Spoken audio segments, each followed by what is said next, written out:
So the great news is our product does have a really clear return on investment. So with the energy control methods that we've deployed, things like controlling thermostatic radiator valves and various different alerting capabilities that we have in our platform, there is a direct cost saving on energy. And naturally, in a care setting, we need to keep these spaces warm. And in the winter, the challenge is not overheating to the extent that it either becomes uncomfortable or there is a significant amount of waste.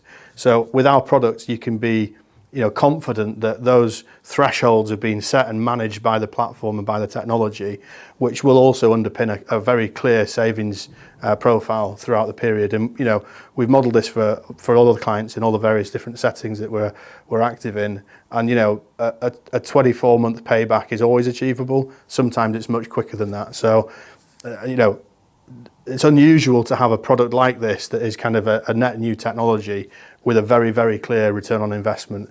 And I think the energy crisis that we've all faced over the last 18, 24 months has definitely shone more of a light on this. But even when that normalises back to standard rates, even more sensible rates than they might have been over the last 12 months, the return on investment profile doesn't change dramatically because the waste is significant.